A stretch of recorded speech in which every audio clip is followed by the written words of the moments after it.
Ministre des Solidarités et de la Santé. En février 2016, le Conseil départemental du Haut-Rhin avait voté un dispositif demandant aux bénéficiaires du RSA de réaliser 7 heures d'engagement hebdomadaire dans une association ou une collectivité territoriale. Des âmes bien pensantes, la ministre des Affaires sociales et même le Premier ministre de l'époque avaient, par des cris d'orfraie, contesté la légalité de la délibération en demandant au préfet de déférer la décision devant le juge administratif. Le Conseil d'État, dans une décision courageuse, vient de donner raison au département du Haut-Rhin en considérant qu'un président du conseil départemental est en droit de suspendre le versement du RSA lorsque le bénéficiaire refuse sans motif légitime cet engagement de 7 heures. Il ne s'agit pas de stigmatiser, mais d'intégrer et de redonner une dignité aux bénéficiaires de cette aide sociale.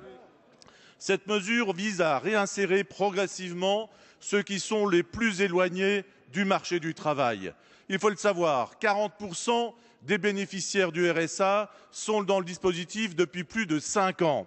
Cette situation n'est plus acceptable.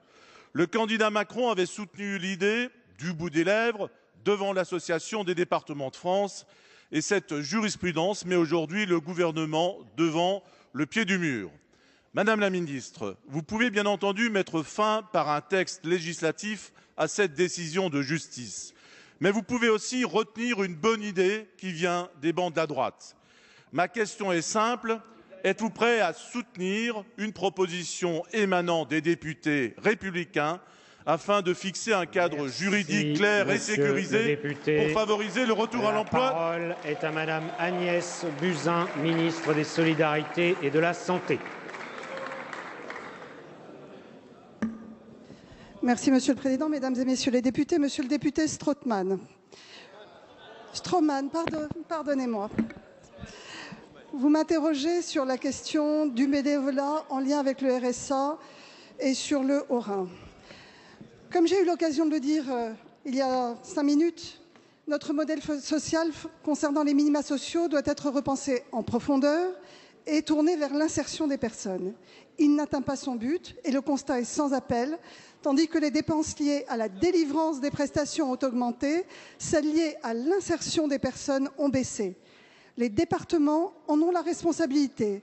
Certains accompagnent très bien les personnes dans des mesures d'insertion, d'autres beaucoup moins bien, et au final, notre système n'est pas assez efficace. C'est un échec collectif, particulièrement en ce qui concerne le RSA. Il faut mettre plus de moyens sur l'accompagnement et l'insertion si nous voulons changer la donne. Mais il faut accompagner les personnes, il faut les former, il faut les rapprocher de l'emploi sans attendre que la spirale de la pauvreté soit installée. Il faut aussi agir sur les freins périphériques et c'est particulièrement le cas pour les femmes isolées avec des enfants, mais aussi pour ceux qui ont des problèmes de santé. En ce qui concerne le bénévolat, je vais être très claire.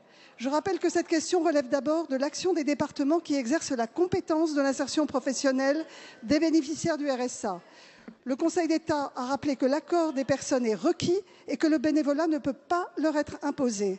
Ce qui m'importe, c'est la réalité du contrat d'engagement qui doit prévoir des modalités d'insertion et un véritable accompagnement pour le retour vers l'activité et l'emploi.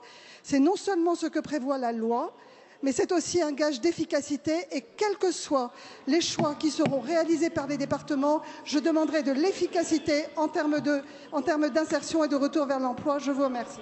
Merci Madame la ministre.